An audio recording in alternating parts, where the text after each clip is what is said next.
I started another video on this topic, but it was rambling. It was really rambling. It was not focused. And I'm doing it again. Anyway, I think that if a lot of us really would, if we started with the younger generation, really would, get an education, get a job, get a nice house someplace, lather, rinse, repeat with each generation, we would be fine. Now, I know some of us are going to be mad and call me a coon and whatever, because I don't think that black people need our own businesses. We don't need to do that yet. I call that step one. What I want us to get to is what I call step 0. 0 is the number before you have 1. We do not have money to loan each other to start businesses on a large scale. If we became the educated minority, we would be fine. Now, let's say, for instance, I'm gonna just pick the worst possible scenarios and excuses that people can throw out. Let's say, for instance, that no matter how educated we got, white people would not pay us fully what they pay people who are white. We will probably still be better off than we are now. If they'll pay a white person 100 grand, but they're only going to pay you 70 grand or 65 grand,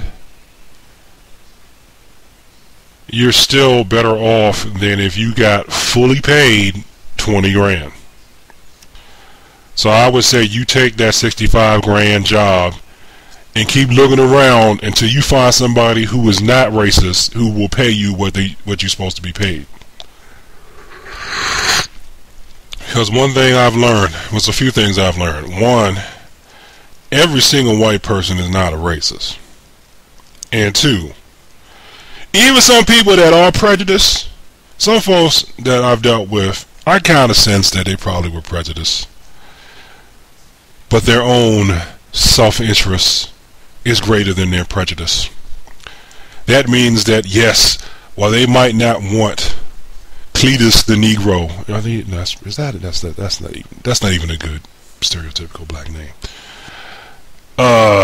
No, that's what that lady said, Rufus. I'll use Rufus when she didn't think I could hear her.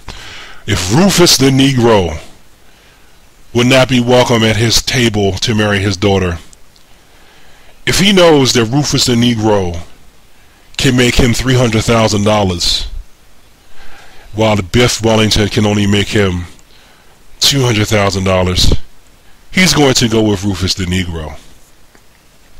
This was something an old cat told me a long time ago. I didn't understand it when he told me, but I could see why I see it. Because greed is stronger than a lot of people's racism and prejudice. Now keep in mind, like I said, not all white people are prejudiced. So if you end up in a situation where you think that somebody's a racist, I know you might want to whoop them, or you might want to quit the job. I'm speaking to someone who has had to work for someone who was actually racist. And that woman, yes, woman, you know, the gender that everybody swears could not possibly do anything wrong ever, which is not true. They're just people like everybody else. That woman may have actually been Klan. But working for her, I knew I was going to pick up on some valuable job skills. And so I worked with her. And I dealt with a lot of her hatred. And I dealt with a lot of her just her mania. Her and a few other bad bosses that I had. And I learned some stuff. And then when I was ready, I left that organization and made more money. And now I'm making market rate. Now when you look at my salary for my job, I am paid what I'm supposed to be getting paid. Now this is some advice I got. That was based on a paradigm that I didn't come up with.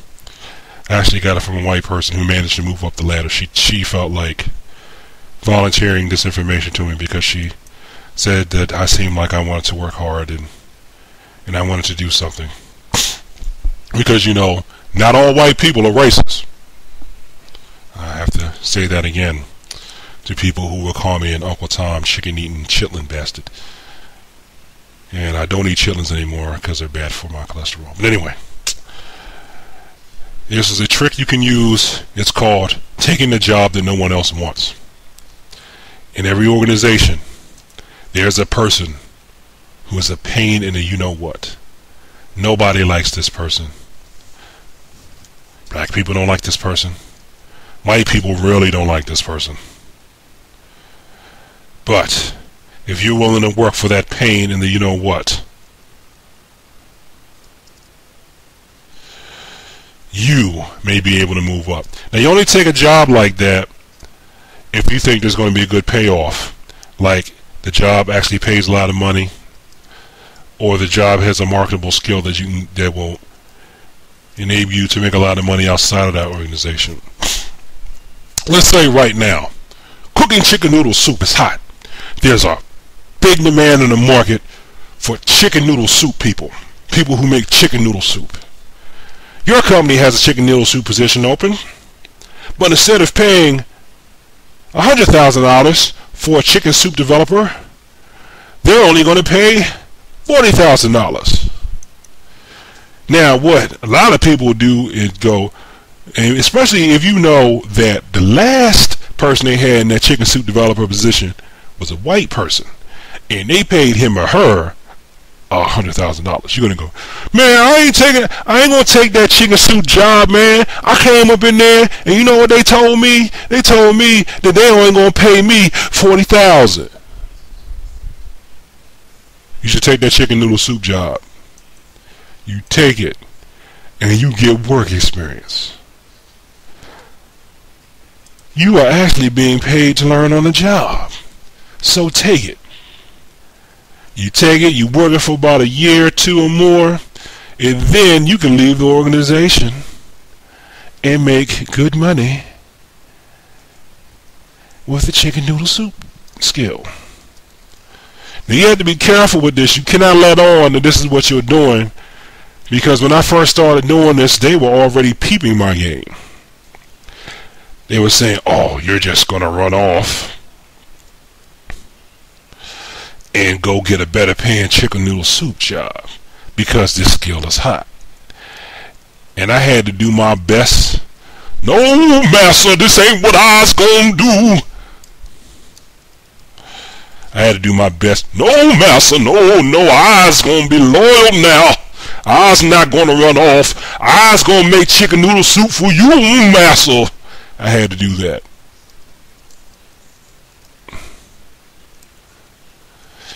And I don't think it was just because I was black. It's because that's what a lot of people were doing. I mean, I told you I got that idea from somebody that was actually white. A lot of people would come in, especially where I really did this chicken noodle soup type thing, man. A lot of people would come in that part of the organization, get the latest school skills, and shoot, roll out. So, that is one trick to navigate racism. Another thing that I think we need to do, this is getting back to step 0. Education, job. Lather, rinse, repeat for each generation. So what really irritates me is a lot of people who are Sergeant Willie Pete fans, or Sergeant Willie Pete himself in this one area. See, I support Sergeant Willie Pete, but I don't agree with every single thing Sergeant Willie Pete says, even though I think that most of what he says is spot on. I don't agree with everything that he says, because I have my own mind. But anyway, we need to get to step 0. That is having functional families and reasonable employment. See, Sarge charges his father with dropping the ball because he says that his father stopped at PUSSY. Meaning he got Sarge a good home and a nice, safe environment for him and his brother. and he feels like that his father should have done basically what economists call building intergenerational wealth. That means amass some kind of a fortune so that Sarge could just come out of school and get a job with dad.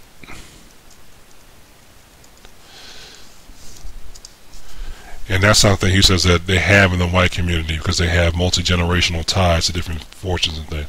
First of all, not every white person has that. Most white people don't have that. They have the benefit of the doubt in the job market because they're white, the person's hiring them is white, and human nature is going to say, subconsciously, I feel more, if I have a healthy self-esteem, I'm going to deal with the person that reminds me of myself. Also, they're white, the people that they're dealing with are white.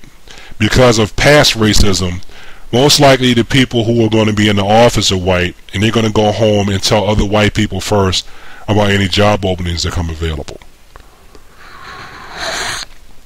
Just like where I work at now, there are a lot of job positions that they announce to people who actually work there first before they even get out on the internet, because they'd rather deal with somebody that they know or who comes from someone that they know, because they have a positive feeling about the person that they're working with. So if I recommend somebody for a job where I work because they like what I'm doing, they're going to have a positive opinion of the person I'm recommending and be more apt to hire that person than someone that is not recommended by anybody. Because they don't want to have to, they don't feel like interviewing 500 people for a position. That's how bad the economy is. You have 300 to 500 people applying for the same job. So that is one way that that's just how it is. But see, with the education, job, house thing, if black Americans became a minority group that had those things intact all the time, if we had that and didn't own any businesses, we would still be a lot better off than we are now on average. Our biggest problem is not necessarily somebody blocking us. Our primary problem right now is that we don't stick together and we don't help each other. We don't look out for one another. I know everybody doesn't have the money to do everything, but I mean, you can do something. Just doing something as simple. One thing I did, and I probably helped this guy out, is he looked like it was his first day at the job, and he came off the metro. He was lost. It was pitch black outside. Now I had to be to work early to do some stuff for IT. So I mean, it was like it might have been like 4:30 or 5 o'clock in the morning. I'm not kidding. And he had to be at a construction site. He didn't know where it was, and he came up and he asked me, "Brother, could you tell me where this place is?" I walked right by that place on the way to work. I told him I walked past the construction site. Boom. And he probably was able to keep working or whatever just because of something simple like that.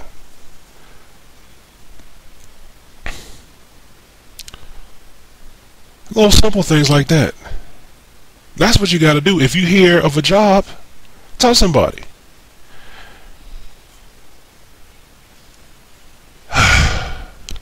I'll tell you.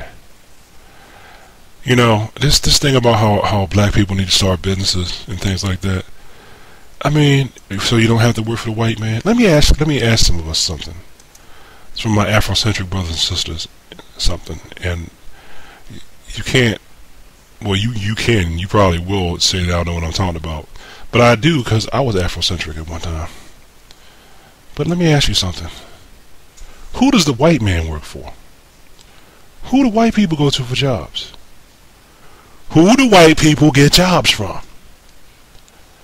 We're always comparing blacks and whites in the United States, right? Who do white people get jobs from? They get jobs from white people. Every white person doesn't have to be an entrepreneur for white people to be okay. What you need is a sizable amount of the population aspiring to a middle class and achieving a middle class stature. Now, by getting an education, and I'm not just punking out on this to try to accommodate people who act like they're allergic to a 4-year degree. Because let me tell you, first of all, I'm going to digress a little bit. I know some people, I'm not going to call their names.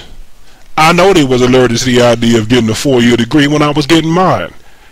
They got older, they got it though. Because yeah, you can get a job without a college degree. And in some instances, I've seen some people pulling down 150K, no degree in sight. Well, them folks were geniuses. They were pure geniuses, and they just happened to be in the right place at the right time, and they were black. One guy I know that's making, I think he's got to be making 110 by now. He got a high demand tech skill, and he was willing to go wherever they sent him. And I do mean wherever they sent him. This is a variation on the idea of taking that job that don't nobody want. See, that's how he got paid, by being willing and able to move all over the country at a moment's notice. And now he's making a lot of money. If you learn a highly sought after skill, mechanic, plumber, nurse, something like that, even being a firefighter, if you acquire a job skill or skill set or set of skills that require some training and smarts or whatever, like electricians, that requires some sort of training, but maybe not necessarily a 4-year degree, but if you can get in that and you get all the certifications, whatever that you can move up, or at least increase your cash flow. See, if every black person would get to step 0, what I consider step 0 is house, job, kids. You make enough money where it's not that much of a struggle, where you can maybe save a little bit here and there. See, we need to get to that point first. Once we got to that point first, then we should start creating black businesses. If we get to that point, then we could create our own black banks that will primarily cater to minorities or whatever. But see, you can't have one of us be Bill Gates and the rest of us are whooping tricks.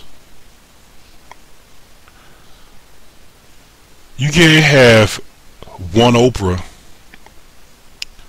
because first of all, entrepreneurship is a rare talent anyway, and we're called a minority because it's a mathematical term, meaning that there's not that many of us. So you're not going to have that many black people doing business for themselves anyway.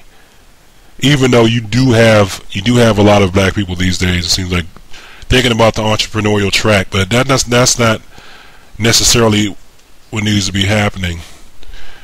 What we really need in order to quote unquote fix our situation is we need to get our families intact. We need to get to step 0. Now, another thing about step 0, and I know this is going to offend people, is that a lot of people want to get to step 0 without Jesus. This is because you think that Christianity belongs to white people. You think you got the religion. You wouldn't be Christians if it wasn't for the white man whooping you, whooping you in slavery and all this other stuff.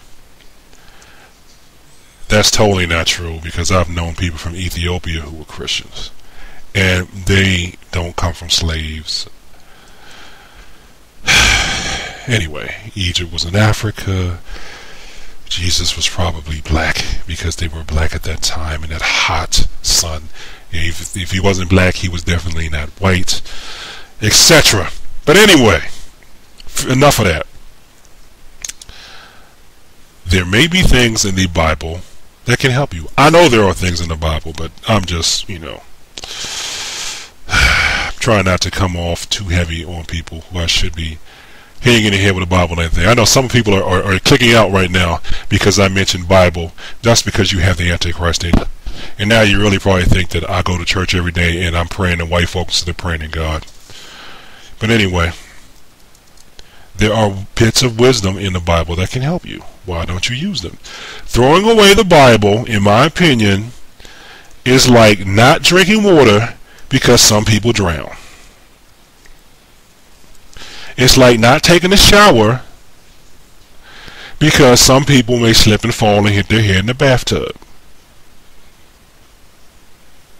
Because some people drown and some people slip and fall and hit their head in the bathtub. Should we stop taking a shower? Should we stop drinking water? No.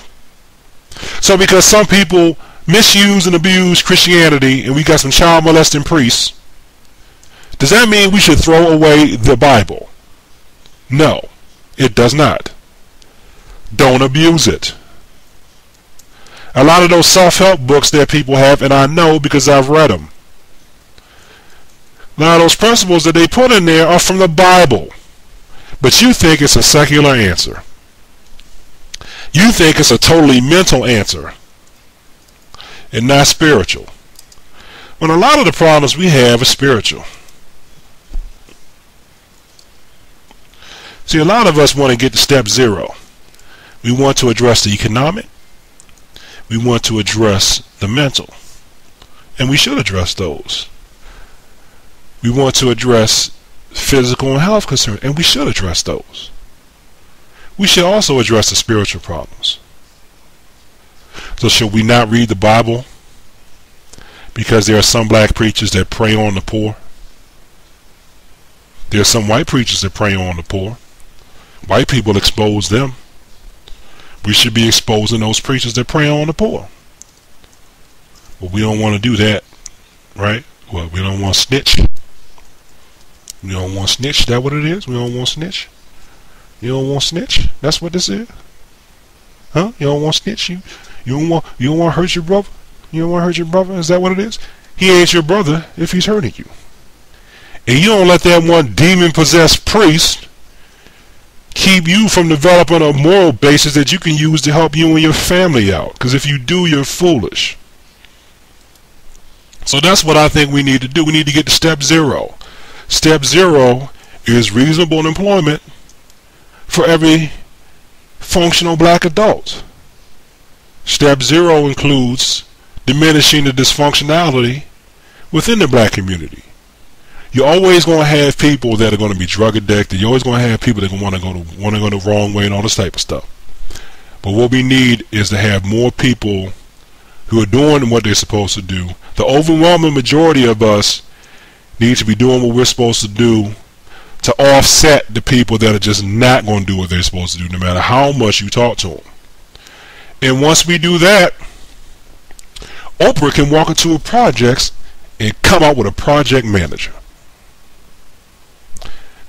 Then we can start having black banks. But should we really have black banks? Or just banks that we know will look out for African Americans? That's something to think about. Step zero. Step zero can be done. You can, if you work in this country, despite the racist obstacles, you can learn something that people want to pay you a lot of money for, or even pay you decent money for, and go out and get a job and get paid to do it. It can happen. It can happen. I know people that have done it. It can happen. It can happen. It can happen.